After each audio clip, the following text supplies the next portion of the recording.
semuanya, Assalamualaikum warahmatullahi wabarakatuh. Apa kabar teman-teman semua? Semoga kalian dalam keadaan sehat ya. Bertemu lagi dengan Ustazah Naning dalam mata pelajaran IPA kelas 6. Teman-teman, materi kita kali ini adalah perkembangbiakan tumbuhan secara vegetatif. Perkembangbiakan baik hewan ataupun tumbuhan dibedakan menjadi dua, yaitu perkembangbiakan secara generatif dan perkembangbiakan secara vegetatif. Di mana di video kita sebelumnya kita sudah membahas tentang perkembangbiakan tumbuhan secara generatif, yaitu perkembangbiakan yang secara kawin atau pembuahan yang melibatkan induk jantan dan induk betina. Nah, kali ini yang akan kita bahas adalah perkembangbiakan tumbuhan secara vegetatif. Perkembangbiakan secara vegetatif adalah perkembangbiakan tanpa kawin atau hanya melibatkan satu induk saja. Contoh perkembangbiakan vegetatif adalah spora, tunas, akar tinggal atau rizoma, umbi batang, umbi lapis, umbi akar, tunas adventif, dan geragi. Teman-teman, kita bahas satu persatu. Yang pertama, spora. Spora adalah bagian tumbuhan yang berfungsi untuk memperbanyak tumbuhan. Contoh, tumbuhan paku dan lumut.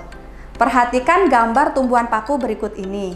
Jika kalian lihat dari dekat, maka akan tampak atau terlihat spora atau sporangium yang terletak pada daun tumbuhan paku, di mana spora atau sporangium ini memiliki fungsi yang sama seperti biji, yaitu ketika berada di dalam tanah atau berada di lingkungan yang cocok, maka ia akan tumbuh menjadi tanaman baru.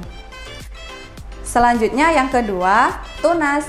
Tunas adalah tumbuhan muda yang tumbuh dari bagian tubuh tumbuhan. Contoh, tunas pada pisang dan tunas pada bambu. Yang ketiga, akar tinggal atau rizoma. Akar tinggal atau rizoma adalah batang yang menjalar dan tumbuh di dalam tanah. Ciri-cirinya memiliki bentuk seperti akar, berbuku-buku atau berruas-ruas, dan setiap ujungnya terdapat kuncup atau calon tunas. Selanjutnya, setiap ruas terdapat sisik yang berasal dari daun. Contoh akar tinggal atau rizoma adalah kunyit, lengkuas, jahe, dan lain-lain. Yang keempat, umbi batang. Umbi batang adalah batang yang menggembung dan tumbuh di dalam tanah. Contoh dari umbi batang adalah kentang, bengkuang, ubi jalar, dan lain-lain. Yang kelima, umbi lapis. Umbi lapis adalah lapisan-lapisan daun yang mengelilingi batang dan tumbuh di dalam tanah. Contoh umbi lapis adalah bawang merah dan bawang bombay. Yang keenam, umbi akar. Umbi akar adalah akar yang berfungsi untuk menyimpan cadangan makanan. Contoh umbi akar adalah singkong, wortel, dan lain-lain. Yang ketujuh, tunas adventif. Nah, tunas adventif adalah tunas yang tumbuh di tepi daun atau di akar. Contoh tunas adventif yang berada di tepi daun adalah tanaman cocor bebek. Sedangkan contoh tunas adventif yang berada di akar adalah pohon sukun. Yang terakhir atau yang kedelapan, geragi.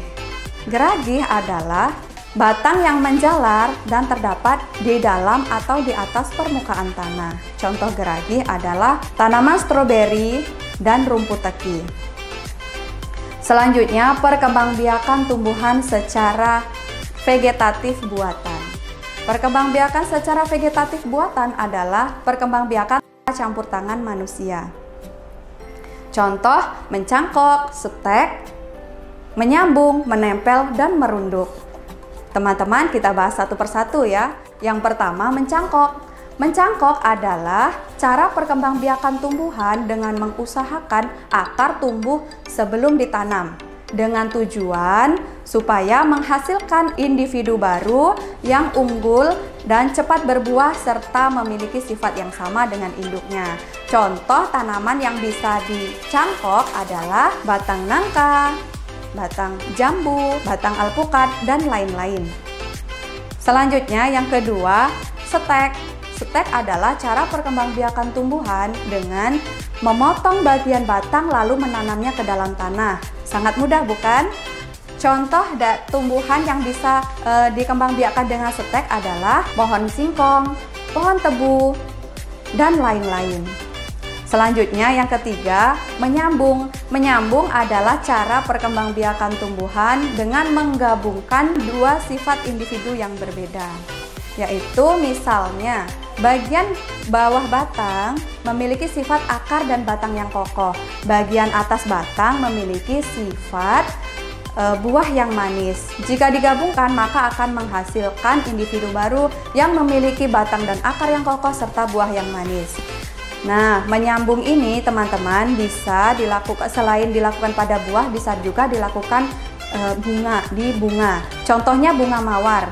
Bunga mawar yang kita kembangbiakan dengan cara disambung maka akan menghasilkan bunga yang lebih indah.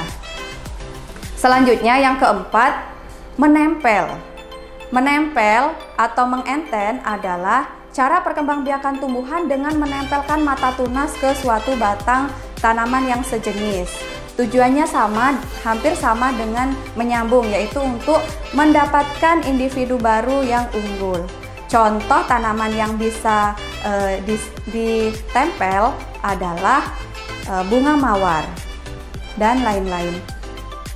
Selanjutnya yang terakhir, yang kelima adalah merunduk. Merunduk adalah cara perkembangbiakan tumbuhan dengan merundukkan atau membenamkan tanaman ke dalam tanah sehingga mengeluarkan akar. Setelah berakar, lalu dipotong dan ditanam dan tumbuh menjadi tanaman baru. Oke, demikian tadi materi kita kali ini teman-teman tentang perkembangbiakan tumbuhan baik secara alami maupun secara buatan. Vegetatif mana yang sering kalian lihat? Sampai di sini dulu video kita kali ini, dan Ustazah akhiri, wassalamualaikum warahmatullahi wabarakatuh.